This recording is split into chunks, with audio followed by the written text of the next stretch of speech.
Now, if you can move. Again. Come on, Eddie. Yeah. At your pleasure, my love. Was there any talk in the late 50s, early 60s about there being a four-year campus? No. I never heard a thing. Never heard a thing. Those conversations, insofar as I'm concerned, took place at some remote location. Yeah. Okay. And, yeah. When did you hear? You must have heard somewhere when they started to open or talk about it? I was on the faculty in Madison when the serious discussions and the decision was made. I worked for University Extension as an extension specialist from, it was March of 1966 through July of 70, okay? And that was when a lot of stuff was happening. Yeah. The dollar riots, Right. happening, but also the expansion of the university system. Well, it was the shotgun marriage of the UW-Madison and all the other campuses, much to the dismay of the Madison campus, who always had a elitist attitude or superior attitude insofar as the other. Right. And what is interesting, I think at that same time, one of the things that happened when he talked about the university, so often places like Oshkosh and River Falls were called colleges back then. They were not teachers' even colleges. They were, Or some of them many had been normal schools. Yeah, some of them were teachers' colleges, but they were very seldom referred to as universities. So when you were going to the university, your parents would kind of boast maybe they're going to the university as opposed to one of the colleges? Were they seen as a different quality? I don't think my mother didn't know the difference. No, and my parents didn't And my either. grandmother didn't want me to come down here because this place was full of communists. Yeah, that's very true. What was the talk on campus about UWGB in the late 60s when you said you were on the faculty? I worked for a guy named Jerry Rolick. He was a sanitary engineer of renown. And he thought it was a dumb idea because it was a theme-based organization rather than the classical disciplines, the departments, math, English, French, whatever. He said, nobody will know what you know because they won't understand the curriculum you pursue. The theme base was something that he didn't approve of at all. Did you hear any positive comments about it in Madison? And you were in the DPI, was it? No, I wasn't at that time. Okay. I was at the university. I went to graduate school too at the university. I started in '78 and I was there until '88. So I worked at the university for 10 years in the School of Education, and I never heard anything about UWGB. And then from my job at the university, I went to the Department of Public Instructions, and just because things had changed so drastically in the office that I was working in. Did either of you have contact with Fred Harrington or his vice presidents? There's a guy named Clodius and a guy named Ingman. Well, not Fred Harvey Harrington, no. But we knew socially, we knew people that were, Leonard Van Ness was an assistant to the chancellor. Yeah, he was a vice chancellor Yeah. at the university. And when you live here, if you do anything, you know all kinds of people on campus. It isn't as if they're, if you go to the Madison Symphony, you see half a dozen people from the university, and not only that, half a dozen of the people that play in the symphony are music professors at the university. I don't know what the impression or the word of mouth was about Harrington. Was he well-liked?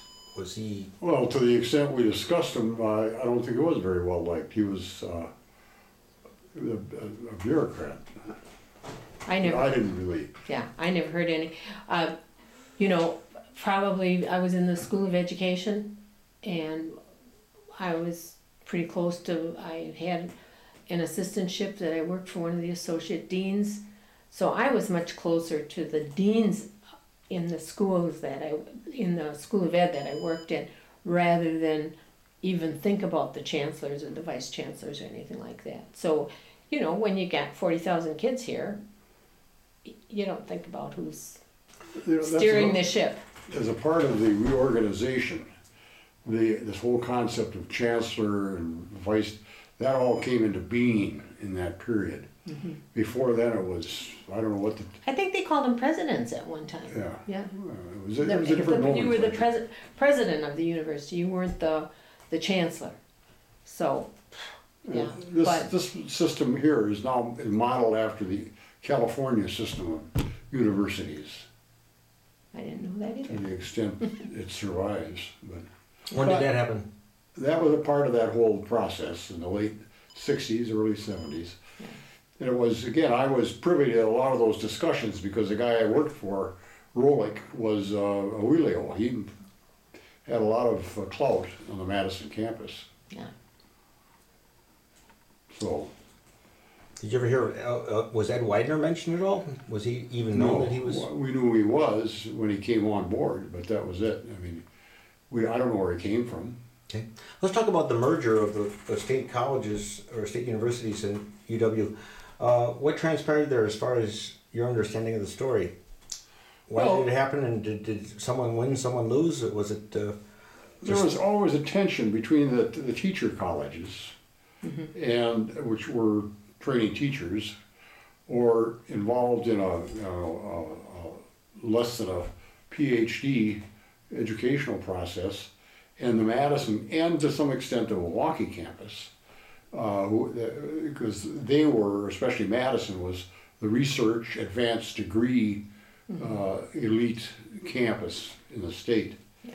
And there was, I'm sure there were a lot of sour grapes passed around, but I forget just who was the governor that came on board and said, we've got to put an end to this. Tony No, Ewers? it was before. Pat Lucy? Pat Lucy. Could have been Pat Was Lucy. it Pat Lucy? Okay. Yeah, it could have been Pat Lucy. Yeah, and one of the things I think that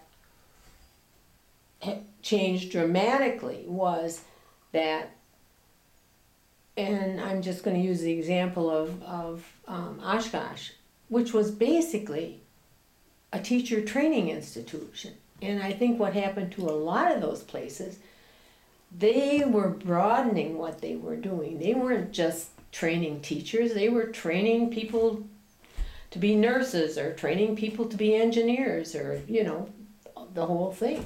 So that's... So that you're saying that they deserved a higher name and status, or that through this they were able to do this? Yeah. Before the merger, were they offering all these?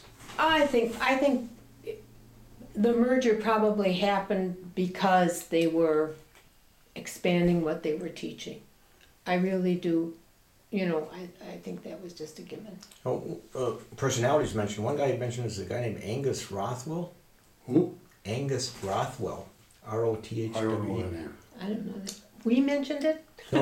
Oh, No, he somebody mentioned did. in the merger as being one of the sort of a major mover, but he was from UW Superior, was a state college at that time. Okay, I yeah. don't know that Superior had much presence down here. Highway 29 is usually the northern limit of things considered to be, culturally acceptable in Madison. It's the cutover mentality still exists insofar as the north is concerned. Were there some legislators who were, say, favoring the Wisconsin state colleges versus the UW? Were there people who disliked Madison, say conservatives, because of all the unrest, or?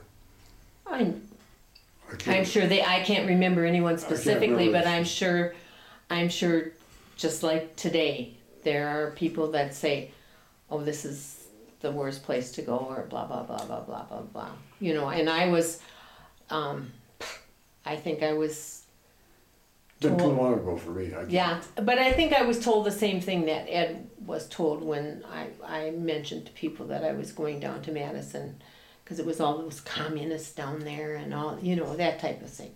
And that was, you know, in the late 50s, and things were going on. So that's what's happening. Okay. And guess what? I never met a communist here. That you knew of. Probably not. Alrighty. Okay.